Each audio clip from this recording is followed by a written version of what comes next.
Yo, what's going on, nerds? So I'm back. I've been gone for about a week, mostly because I've been pretty sick. I announced on the community tab that I had a fever, which I did, but that fever then turned into, I believe I had tonsillitis. I still haven't gotten the proper diagnosis, but I'm taking antibiotics and I'm getting better, and I feel good enough to the point where I can now record a proper video. So today we're gonna look at a TikTok woman who believes that fatphobia is rooted in racism. Now, fatphobia, in case you don't know, is the fear that when you're on a plane with somebody, the sheer volume of the person that you're sitting next to is so gargantuan to the point that they are literally invading the seat that you paid for, as in they're taking up literally 2 seats. And I don't know about you, but if I pay for a plane ticket, if I pay for a seat on an airplane, I want that to be my seat, okay? I don't want somebody's stomach to be seeping its way into my seat. Now, with that being said, you don't need to be harassing fat people. Like, if some random fat guy is just minding his own business, getting a Nutter Butter pack from a vending machine, you don't need to go up to him and, start making fun of him, pretending that he's like a blimp. Now, with that being said, these people on TikTok are trying to pressure people, specifically men, into dating fat women. I've actually never seen a fat guy, like, try to pressure a woman into dating him, being like, oh, you're not gonna date me because I'm an obese man? You're fatphobic. No, dude, it's usually only women doing that to men. Now, it's very cringe, and we're gonna watch a video where this woman explains that if you don't want to date a fat woman, that you're apparently racist. Even though there are plenty of black people that don't want to date fat women, there's plenty of non-white people that don't want to date fat women, believe it or not. But anyways, let's watch this video. Here's your reminder that fatphobia is rooted in racism. Blue hair detected, opinion rejected. Also, why are you acting like you're my phone giving me a reminder? I don't need a reminder. I never will need a reminder. She's here like, oh, it's your daily reminder that fatphobia is... No, I don't care. I don't care. If you took like 1/4 of the sheer willpower you have to make it seem like people that don't want to date fat people are racist and put it toward daily mile-long jogs, you'd slowly become more healthy and would not even need to be doing this weird research to try to essentially guilt men into dating you, and you'd actually become naturally more attractive. As always, if you haven't read this book,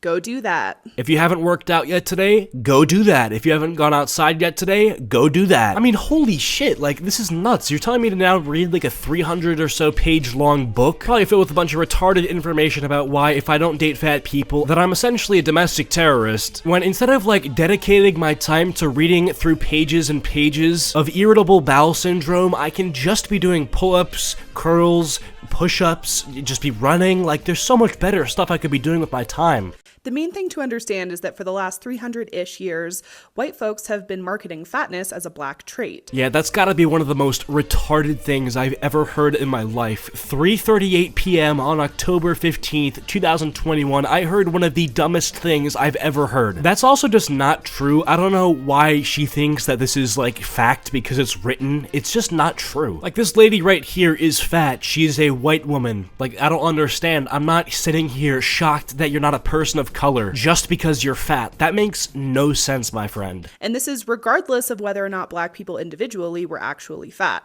That was irrelevant. The message they spread was that black women specifically were ravenous and uncontrollable. No person is uncontrollable based on their race. Any person from any racial group can make the decision to eat poorly, not eat healthily, to sit around and watch Netflix all day, and to get zero exercise. Like, that's not a racial decision. Like, I really don't understand what this woman is trying to say. Over the years, these messages have become more subtle, but even today, they are still very prevalent in conversations around race, health, capitalism, and poverty. Health? Like what? Obviously being fat is going to be a prominent talking point in the conversation about health. Why does she throw that in there as if that's like some sort of big new discovery? Anyways, there's another video that I'm sure you've seen by now because it's pretty old. It's about this woman who is morbidly obese and makes a video where she pretty much complains that no man really wants to date her because she's overweight. Hey, bestie! You're wrong. I think it's time for another adult pre-K lesson. What do you think? All right, turn your listening ears on. Zoop, catch a bubble in your mouth. Good Good job. Serious question, okay? What do these people do for a living? Okay, what pays their bills? And not just their dinner bills, like their actual life expenses, like electricity. No, because seriously, right? This person's on TikTok, they have clothes, they're in a house, they obviously have some sort of income. And I'm legit struggling to imagine where these people are employed. Like who employed these people? Because I feel like any place this person may have worked at, they'll find a way to get offended and quit the job. Okay, here's the thing. Having a preference is something like, I'm looking for a partner who likes kayaking or wakes up early in the morning. Or is not so obese to the point where if they were launched into space, they would catch orbit and become Earth's second moon. Or loves pizza. Oh yeah, I'm sure you've got that one covered. Don't worry.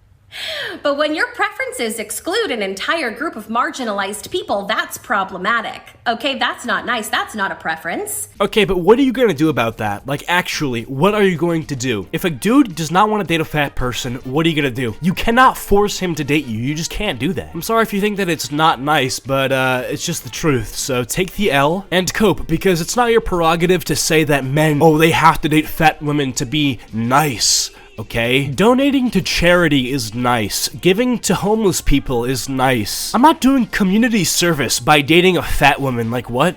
If you lump all fat people in one group together as though they are not very different individuals, that's fatphobic. Just like lumping all black people in one group and saying, I don't like black people is racist. And lumping all disabled people in one group and saying, I don't think people in wheelchairs are hot, is ableist. Do you understand what I'm saying? No, I don't, because there's a difference between platonic and romantic relationships. If I just said, oh, I don't want to be friends with fat people, that's kind of weird. But it's completely acceptable if I was gonna say something like, oh yeah, I don't want to date a fat person because I find zero romantic pleasure in doing so. That's not, like, unethical for me to say. Like, I don't understand why these people think that I'm some sort of moral deviant for having a preference. And she does this weird example where she like, compares, you know, not wanting to date fat people to disliking black people as an entire group, which is one of the worst arguments I've seen for why people should be willing to date fat people. Now make no mistake, right? If you're a person and you don't care if your significant other is fat or overweight, right? Power to you. Like that's good, that's great. But if you think that it's morally justified for you to be shoving those beliefs down my throat and saying that I now need to change the way that I view women, and that if I don't find a specific woman attractive, that I am some sort of like a not nice person, or that I'm immoral, or like I'm just an evil person, like that's just ridiculous. Like, imagine if I sat here and said, oh yeah, ladies, you gotta find white guys attractive. If you don't find white guys attractive, oh my god, if you don't find white guys attractive, you are not a nice person. Like, do you see how stupid and silly this logic gets when it's used in a separate context? Not all women are gonna like white guys. It's fine. It's a-okay. Not all men are gonna like fat chicks. That's fine. It's equally as fine. And to say that it's not, you're being ridiculous. Anyways, that's it for this video. If you guys enjoyed, leave a like, subscribe if you're new. But I am back, assuming that these antibiotics work their entire course. But with that all being said, comment down cheese if you made it to the end of the video, and I'll try to heart your comment, join the Discord server, and follow my social medias. Links are all in the description below. And big thanks to my channel members. You guys rock, and I'll see you guys later. Peace.